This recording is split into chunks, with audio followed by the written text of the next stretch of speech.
कुकरला ना फणसाच्या ब्या लावलेल्या आहेत, गावावरून आणलेल्या होत्या। तर फणसाच्या ब्या भाजून खायला किंवा शिजवून खायला खूप छान लागतात।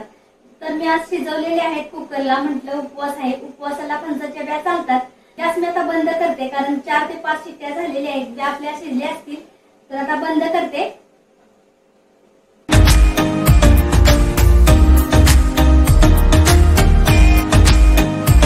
हाय हॅलो नमस्कार, मी मनीषा। आजचा दिवस तुम्हाला खूप छान मस्त आनंदाचा आरोग्याचा जावो ही स्वामीचरणी प्रार्थना।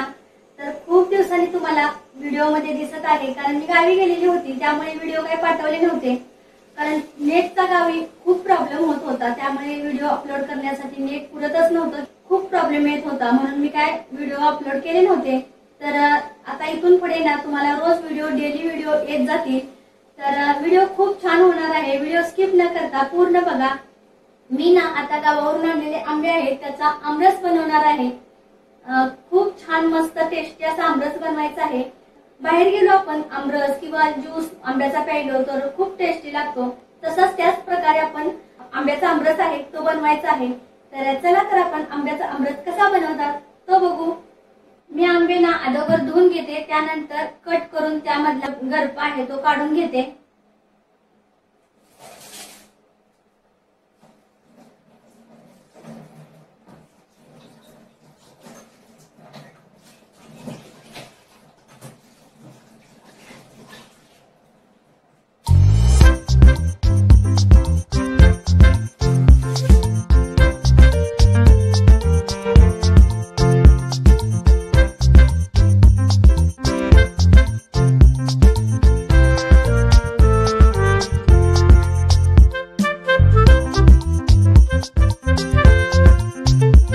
तारखेला आम्ही ना मे महिन्यामध्ये गावी गेलेलो होतो। तर आता 5 ते 6 दिवस झालं गावावरून आलेलो आहे। तर घरातली साफसफाई झाली, सर्व काही झालेलं आहे। आता माझे व्हिडिओ तुम्हाला डेली येत राहतील। आम्ही गावावरून येता वेळी ना मस्त असे हिरवेगार आंबे आणलेले होते, ते आता पिता आल्यानंतर पिकत घातलेले होते। तर ते आज पिकलेले होते, म्हणून म्हटलं चला मस्त भारी असा आमरस बनवायचा। तर नवीन पद्धतीने आपण आमरस बनवायचा आहे आणि तोही टेस्टी लागणारा आमरस बनवायचा। तर तुम्ही जर असा आमरस बनवला ना तर कधीही विसरणार नाही, असा आमरस आपण बनवायचा आहे।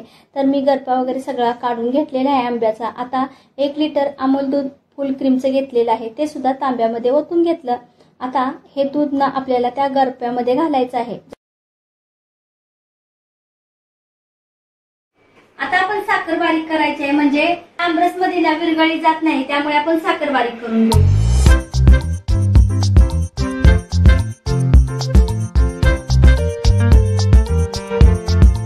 साखर बारीक करता वेळी एकदम बारीक करायची आहे आपल्याला, थोडी सुद्धा मोठी ठेवायची नाही। आता ही साखर आपली एकदम बारीक झालेली आहे, ते एका भांड्यामध्ये काढून घेते। आता आपण आमरस करायला चालू करू, कारण सगळा गर आहे तो काढलेला आहे। तर हा बघा सगळा गर काढून घेतलेला आहे। मिक्सर मध्ये एवढा टाकून घेते आणि बारीक करून घेते। आता याच बरोबर आपल्याला दूध पण टाकायचं आहे।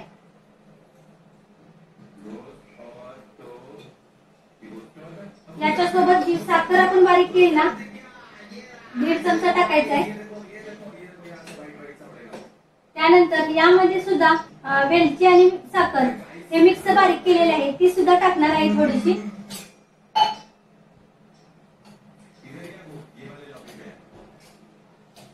तर ही वेलचीची साखर आहे, त्यामुळे थोडीशी टाकली। आता आपण बारीक करून घेऊ। आता बारीक झालेला आहे आपला आमरस, तर बघू कसा झालेला आहे। तर हा बघा किती दाटसर झालेला आहे, घट्ट असा झालेला आहे।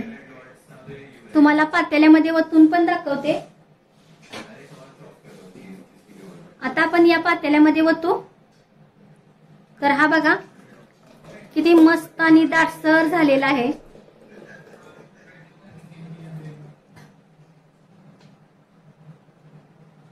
तर हा बघा आमरस आपला खूप छान झालेला आहे। तर सर्व आमरस आहे तो असाच बारीक करून घेऊ। आता मस्त असा आपला आमरस तयार झालेला आहे। आता थंड करायला ठेवू, तोपर्यंत आपण खिचडी सुद्धा बनवून घ्यायची आहे। माझा उपवास आहे, मला भूक पण लागलेली आहे। तर 12 वाजलेले आहे, त्यामुळे मी खिचडी बनवून घेते। तोपर्यंत आपला आमरस पण थंड होईल. जेवढा आमरस थंड होईल ना तेवढा छान लागेल. तर चला मी फ्रीज मध्ये ठेवते. जेवढं मिक्स करेल ना तेवढं गाढ बनतं. आमरस वगैरे बनवला त्यानंतर ठेवलेला आहे फ्रीज मध्ये. आता मी खिचडी बनवून घेते कारण माझा उपवास आहे त्यामुळे शाबू भिजत घातलेला होता रात्री. मस्त असा छान भिजलेला आहे. तर 12:15 वाजून गेलेले आहे. लगेच आता शाबू पण करून घेऊ कारण 12 वाजून गेलेले आहे. त्यामुळे म्हटलं चला शाबू पण करायचा आहे. खिचडी बनवताना ना 2-3 बटाटे घालायचे खिचडीमध्ये म्हणजे खूप छान लागते आणि सुट्टी सुट्टी खिचडी तयार होते. त्यामुळे मी हे 3 बटाटे आहेत ना ते घालणार आहे. त्याच्यावरची साल काढून घेते आणि बारीक काप करून घेते. मी गावी होतो ना त्यावेळेला खूप साऱ्या ताई विचारत होत्या, बोलत होत्या, कमेंट करत होत्या की ताई तू व्हिडिओ का नाही पाठवत, तुझा व्हिडिओ आमच्यापर्यंत का नाही पोहोचत. तर असा प्रॉब्लेम होता गावाला. खूप सारे मी व्हिडिओ तयार करून ठेवलेले होते पण व्हिडिओ काय तुमच्यापर्यंत पोहोचत नव्हते कारण नेटचा खूप प्रॉब्लेम गावाला होता. त्यामुळे मी काय पाठवू शकले नाही. गावाला नेटचा प्रॉब्लेम होता पण म्हटलं मुंबईला गेल्यानंतर हे जे तयार केलेले व्हिडिओ आहेत ते तुमच्यापर्यंत पोचवायचे, पाठवायचे. तर मी इथं आली आणि दुसऱ्या दिवशी माझा मोबाईलच बंद पडला. म्हणजे जे व्हिडिओ तयार केलेले होते ना ते खूप सारे झाले मोबाईलमध्ये. त्यामुळे मोबाईल बंद पडला आणि सगळे व्हिडिओ आहेत ते मला डिलीट करावे लागले. जे तुम्हाला 2 व्हिडिओ आलेले आहेत ना लग्नाचे ते व्हिडिओ मिस्टरांच्या मोबाईलमध्ये शूट केलेले होते म्हणून ते राहिलेले होते. पण जे 3 बटाटे घेतलेले होते ना त्याची मॅशरनी साल काढून घेतली, बारीक असे काप करून घेतले, 2 पाण्याने स्वच्छ धुवून घेतला. त्यानंतर एका साईडला तवा ठेवलेलाच होता. तवा आपला गरम झालेला होता. त्यामध्ये 2 चमचे तेल टाकलं. तेल आपलं गरम झालं की लगेच आपण बटाटा टाकला. बटाटा आपला 2 ते 3 मिनटं बटाटा चांगला वाफवून घेतला, शिजवून घेतला. त्यानंतर आपण जो शाबू भिजवलेला होता तो टाकू. शाबू तव्यामध्ये टाकला की लगेच उलटण्याने आपल्याला शाबू आहे तो चांगला हलवून घ्यायचा आहे, मोकळा करून घ्यायचा आहे म्हणजे आपला शाबू चिकट होत नाही. आपल्याला मिरची टाकायची नाही शाबूमध्ये, लाल तिखट टाकायचं आहे. आज मी मिरची टाकणार नाही. आज मी लाल बुक्की आहे ना ती टाकणार आहे कारण लाल बुक्कीची खिचडी मला खूप आवडते. त्यामुळे मी बुक्की टाकणार आहे मिरचीची. तर ही बघा एवढी घेतली आहे. तर सगळी टाकणार नाही, त्यातली थोडीशी टाकणार आहे. खिचडीला खूप छान कलर येतो, लाल एकदम लाल कलर येतो खिचडीला. खूप छान लागते अशी खिचडी. मला ना बुक्की मधली खिचडी खूप आवडते, पहिल्यापासूनच आवडते. माझी आई होती ना ती पण अशी बुक्की मध्ये खिचडी करायची. ज्यावेळेला मिरची नसायची ना त्यावेळेला अशी लाल बुक्की असायची घरामध्ये तर ती खिचडी करायची, त्या खायची ना तर खूप छान लागायची. आणि तीच सवय लागलेली आहे मला. जास्त करून मी बुक्कीचीच खिचडी बनवते. तर भाजून घेतलेले शेंगदाणे होते ते बारीक केलेले होते. तर खिचडीला कूट आहे ती मी बाजूला काढूनच ठेवते. थोडंसं जाडसर असं वाटलेलं आहे हे कूट आहे ते. 3 ते 4 चमचे आपल्याला कूट टाकून आता ही खिचडी आहे ते हलवून घ्यायची आहे. आता हलवून घेते. चवीनुसार मीठ पण टाकू. त्या खिचडीला हलवून घेऊ म्हणजे खिचडी आपली तयार होईल. आता मी खिचडीमध्ये ना थोडीशी साखर टाकणार आहे कारण बुक्कीच्या खिचडीमध्ये थोडीशी साखर टाकली ना तर खिचडी खूप छान लागते. ज्या वेळेला मी बुक्कीची खिचडी बनवते ना त्या वेळेला मी साखर टाकत असते. आता मी दुसरा गॅस चालू करून त्यावरती खिचडी ठेवून देते आणि या साईडला ना ओंकार बाहेर जेव्हा बसलेला आहे त्यामुळे त्याला पापड भाजून देते.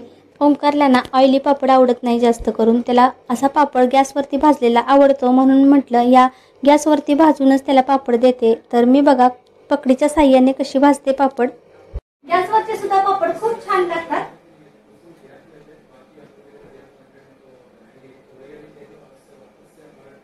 ऑइली पापड खाण्यापेक्षा ना असा गॅसवरती भाजून जर पापड खाल्ला ना तर खूप छान लागतो.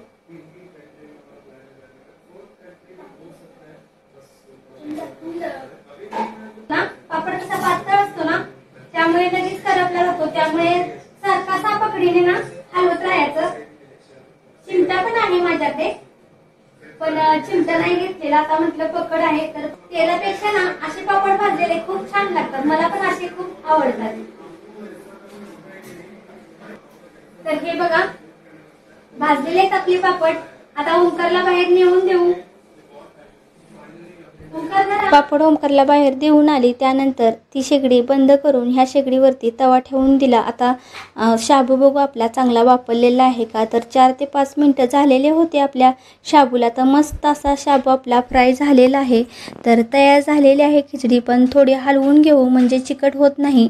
शेंगदाण्याचं कूट थोडंसं मोठं टाकलं ना तर खिचडी खूप छान होते। आता आपली खिचडी सुद्धा झालेली आहे, एकदा हलवून घेऊ।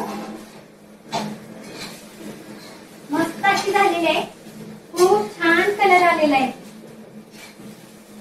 अशी खिचडी ना खूप छान लागते आणि मला खूप आवडते अशी खिचडी। तर चला बाहेर नेते आणि खिचडी खाऊन घेते। विघ्नेशला सुद्धा पाहिजे, त्याला सुद्धा देते। विघ्नेश तुला खिचडी देऊ ना? जर ना बाळाने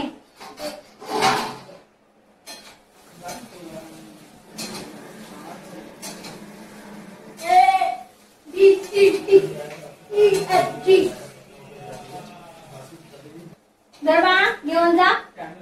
तर चला मी पण खिचडी खाऊन घेते।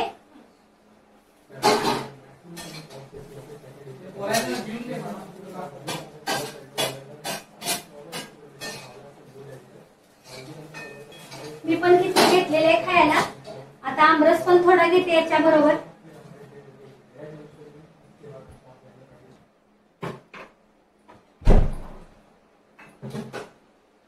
आमरस ना मस्त असा थंड झालेला आहे, गारगार थंड मस्त आमरस आता घ्यायचा खायला। खूप छान थंड झालेला आहे आणि टेस्टी सुद्धा झालेला आहे। विघ्नेशच्या पप्पांनी खाऊन बघितला तर खूप मस्त झालेला आहे।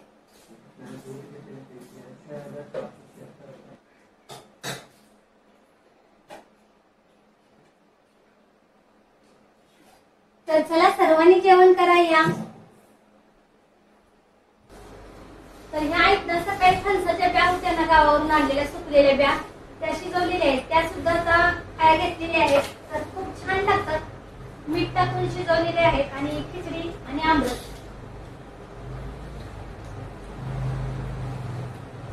तर कुणाला फणसाच्या ब्या आवडतात नक्की कमेंट बॉक्स मध्ये सांगा।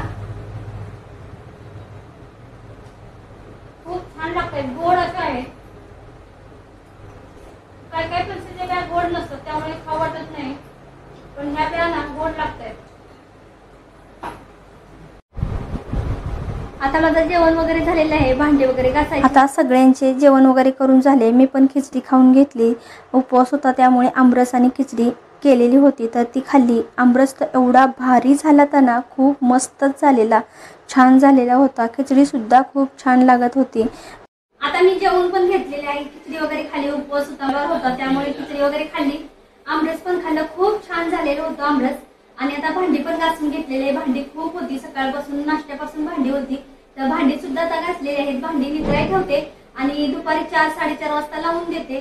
तर भांडी इथे किचन वरती ठेवून देते। आता जी काही भांडी होती ना ती सर्व घासून घेतली। त्यानंतर किचन ओटा घासून धुवून पुसून घेतला। आता यामधलं पाणी आहे भांड्यामधले ते काढून घेते आणि नितळायला किचन ओट्यावरच ठेवते।